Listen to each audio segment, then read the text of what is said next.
Hello everyone, so here I am with the new video. हमने last में Mauryan empire को complete कर लिया था, जिसमें आपका एक टॉपिक बचा था चाणक्य, जिसे हम आज कंप्लीट करेंगे। और एक और बात, मौर्यन एम्पायर में एक महाभाष्य पुस्तक मैंने आपको लोग को बताया था, महाभाष्य, जिसके राइटर मैंने आपको पाणिनि बताए थे, लेकिन उनके राइटर पाणिनि नहीं है, पतंजलि है। तो sorry about that and please उसको ठीक कर लीजिएगा, करेक्ट कर लीजिएगा। तो चलिए शुरू करते हैं। चाणक्य कौन थे? ऋषि चाणक्य ने अपने पुत्र का नाम चाणक्य रखा था। इनके दूसरे नाम भी हैं कौटिल्य और विष्णुगुप्त। ये भी क्वेश्चन में पूछा जाता है PYQ में, आप चेक कर सकते हैं। ठीक है, तो ये याद रखिएगा, कौटिल्य और विष्णुगुप्त चाणक्य के ही दूसरे नाम हैं। इनको पुराण में कहा जाता है द्विजर सभा, जो सुपीरियर ब्राह्मण होते थे, यानी ब्राह्मणों में सर्वश्रेष्ठ। ठीक है, और इनकी पुस्तक का नाम क्या है? अर्थशास्त्र। अर्थशास्त्र which is very very important. आपको कई बार मैच करने के लिए दे दिया जाता है कि आप बता दीजिए महाभाष्य की पुस्तक पतंजलि की पुस्तक महाभाष्य है और कौटिल्य की पुस्तक अर्थशास्त्र है। ऐसी बहुत सारी बुक्स हैं, अभी हम आगे पढ़ेंगे जिनके बारे में। तो अर्थशास्त्र जो है संस्कृत में लिखी गई है, संस्कृत ट्रीटीज हैं on statecraft, polity, economy and military strategy. तो किसी भी राज्य में वहां की राजनीति कैसी होनी चाहिए, वहां की अर्थव्यवस्था कैसी होनी चाहिए, वहां की स्ट्रैटेजी, मिलिट्री स्ट्रैटेजी कैसी होनी चाहिए, इसके बारे में अर्थशास्त्र में बताया गया है।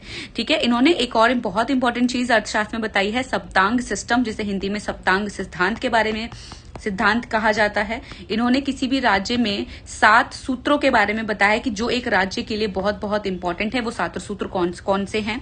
ठीक है, तो पहला है किंग, यानी कि स्वामी, अमात्य यानी कि मिनिस्टर उसमें होने चाहिए, जनपद होनी चाहिए, किसी राज्य की टेरिटरी होनी चाहिए, फोर्ट होने चाहिए, दुर्ग होने चाहिए।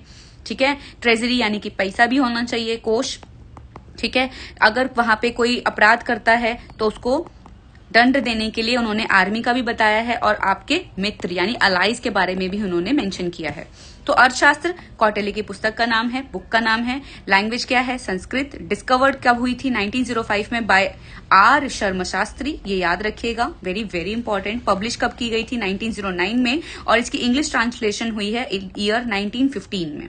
ठीक है, 15 अधिकारनाज हैं इसमें, यानी कि 15 बुक हैं, जिसे एक एक चैप्टर के बारे में बताया गया है। अब वो हम एक एक बारे में जानेंगे कि 15 जो आपकी अधिकारनाज हैं, उनमें 15 के 15 पुस्तक में क्या क्या बताया गया है।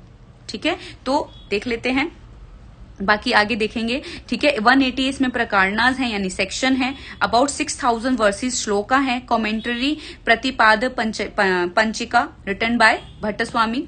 ठीक है, इनकी कमेंट्री प्रतिपाद पंचिका किसके द्वारा लिखी गई है? भट्टस्वामी के द्वारा। रिटर्न इन 3rd पर्सन स्टाइल। अब 15 अधिकारनास कौन से हैं, बुक कौन से है, उसमें क्या क्या डिस्क्रिप्शन है, क्या क्या डिस्क्राइब किया गया, क्या क्या मेंशन किया गया है, वो एक फटाफट से देख लेते हैं। ठीक है, तो फर्स्ट जो है आपकी विनय अधिकार, जिसमें आपके मेंशन है duties and management of king, यानी एक स्वामी यानी कि किंग के क्या क्या ड्यूटी और मैनेजमेंट होने चाहिए, और अपॉइंटमेंट ऑफ मिनिस्टर्स कैसे होने चाहिए। सेकेंड है आपका अध्यक्षा प्रचार, description of civil administration mention in 28 chairperson and other department. तो इसमें डिपार्टमेंट्स के बारे में बताया गया है, सिविल एडमिनिस्ट्रेशन कैसा होना चाहिए उसके बारे में बताया गया है।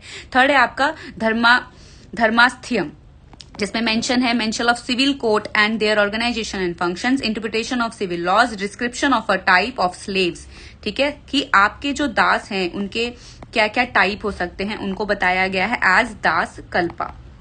तो ये वर्ड याद रखिएगा, दास कल्पा कहाँ पे मेंशन है? तो ये अर्थशास्त्र में मेंशन है, और अर्थशास्त्र किसके द्वारा लिखी गई है?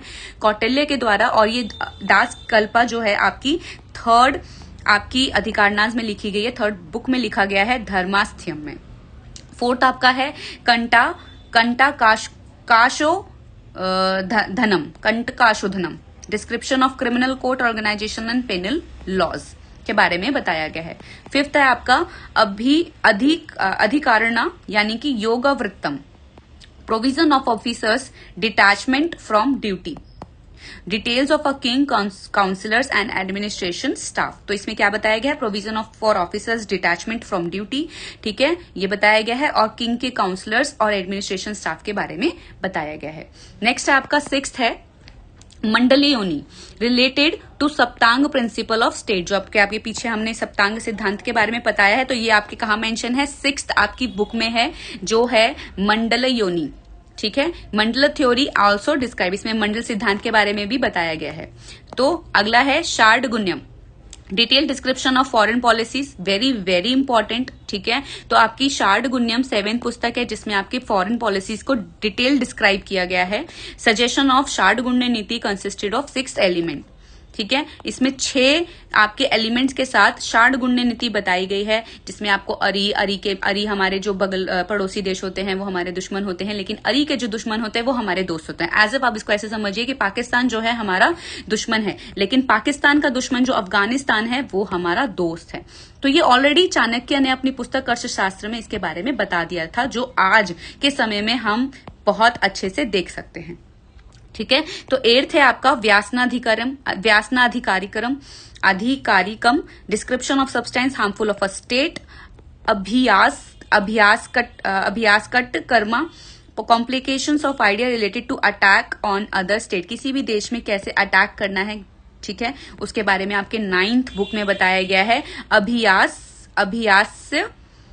अभ्यास्याट कर्मा, ठीक है। 10th आपकी बुक है संग्रामिकम, स्ट्रैटेजी टू विन, संग्राम से आप समझ सकते हैं यानी कि वॉर से रिलेटेड है, वॉर एंड रूल्स, ठीक है। Sanghavrittam, method to create discovered among the state, तो method to create discord among the state के बारे में बताया गया है।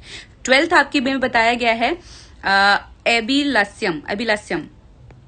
अभिलाष्यम, ठीक है। Description of means of all the rights and wrong ways to win the war, कि आपके वॉर हैं उसको जीतने के लिए सही और गलत दोनों ही तरीकों के बारे में मेंशन किया गया है 12th बुक में, जो है अभिलाष्यम। 13th बुक में आपके लिखा है दुर्ग लाभोपाय, जिसमें लिखा है strategy for conquering enemy forts, जो आपकी स्ट्रैटेजी है to conquer the enemy fort, किसी भी आपके दुश्मन राज्य के फोर्ट को कैसे जीता जाएगा उसके बारे में षड्यंत्र है, उसके बारे में स्ट्रैटेजी है, इसके बारे में बताया गया है आपके 13th बुक में दुर्ग लाभोपाय, ठीक है। 14th आपके है औपनिषदिकम, ठीक है। It includes measures to kill the enemy and the method used by the enemy, कि आपके जो मेजर्स हैं टू किल आवर एनिमी, हम अपने दुश्मन को कैसे खत्म कर सकते हैं और वो क्या क्या तरीके यूज करेंगे हमें खत्म करने के लिए, उनके बारे में भी मेंशन किया गया है 14th बुक में। 15th आपकी है Tantrayukti, mention of rules mention by Arthashastra, तो मेंशन क्या है, रूल्स मेंशन है जो अर्थशास्त्र में लिखे हुए हैं, तंत्र युक्ति ही 15th बुक में, ठीक है। तो ये थे आपके जो है 15 अधिकारन्यास जो बुक हैं, जिनको 15 चैप्टर में भी डिसाइड किया जा सकता है। 15 चैप्टर हैं, 15 बुक हैं, ये आप याद रखिएगा कि कौन से बुक में क्या क्या मेंशन है, ठीक है। नेक्स्ट आपके देखते हैं तो जो आपका इस टाइम पीरियड में एक बहुत इंपॉर्टेंट नाम आता है सुदर्शन झील, जिसे हमने बहुत सारे एग्जाम्स में देखा है, Sudarshan lake of Saurashtra province. अब इसमें कौन कौन से टाइम में क्या क्या चेंजेस हुए हैं, किसने किया, ये भी लिखा हुआ है, तो चलिए फटाफट से देख लेते हैं। During Chandragupta Maurya period governor कौन थे, पुष्यगुप्त, ठीक है, इन्होंने चेंज किया। ड्यूरिंग अशोक पीरियड गवर्नर कौन थे, केनाल बाय बिल्डिंग बाय तोशाफ, इन्होंने सबसे पहले इसको बिल्ड किया है। चंद्रगुप्त मौर्य के टाइम के जो गवर्नर थे पुष्यमित्र, हमने पीछे किया है ये, ठीक है। और फिर इसको अशोक के टाइम में इसको कैनाल बाय बिल्डिंग द तोशाफ, तो इसके टाइम पे कैनाल बनाया गया, ठीक है। ड्यूरिंग द रुद्रदमन पीरियड, तो रुद्रदमन ने इसको रिनोवेट कराया है, रुद्रदमन फर्स्ट, ये याद रखिएगा, बहुत इंपॉर्टेंट है, रुद्रदमन फर्स्ट, ठीक है। नेक्स्ट है ड्यूरिंग स्कंदगुप्त पीरियड के टाइम पे renovation by Chakrapalita son of Parnadatta, ठीक है। तो ये आप याद रखिएगा कि सुदर्शन झील जो है आपकी किस किस के टाइम पे क्या क्या इसमें चेंजेस हुए हैं, ओके। तो नेक्स्ट हम लोग देखते हैं मॉडर्न पीरियड की करेंसीज को क्या क्या कहा जाता था। गोल्ड करेंसी को सुवर्ण कहा जाता था, ठीक है। और कर्षपन या धारण सिल्वर कॉइन को कहा जाता था, कर्षपन और धारण सिल्वर कॉइन को कहा जाता, पान भी सिल्वर कॉइन को कहा जाता था, ठीक है। ककनी जो था स्मॉल कॉपर कॉइन को कहा जाता था, और माशक जो था कॉपर कॉइन को कहा जाता था, ऐसे याद करिए। सुवर्ण जो है गोल्ड कॉइन को कहा जाता था, जो गोल्ड कॉइन एक ही है, ठीक है। फिर करशपन या धारण जो है सिल्वर कॉइन को कहा जाता था, पान भी सिल्वर कॉइन को कहा जाता था, माशक जो है कॉपर कॉइन को कहा जाता था, और ककनी जो है स्मॉल कॉपर कॉइन को कहा जाता था। Which is very very important. ये क्वेश्चंस आपके एग्जाम में पूछे जा चुके हैं PYQ में, तो ये याद रखिएगा, अभी भी पूछे जा सकते हैं। तो ये था आपका चाणक्य। अगर ऐसी वीडियोस आप और चाहते हैं तो प्लीज मेरे वीडियोस को लाइक करिए और ज्यादा से ज्यादा शेयर करिए। Thank you so much. मिलते हैं नेक्स्ट वीडियो में।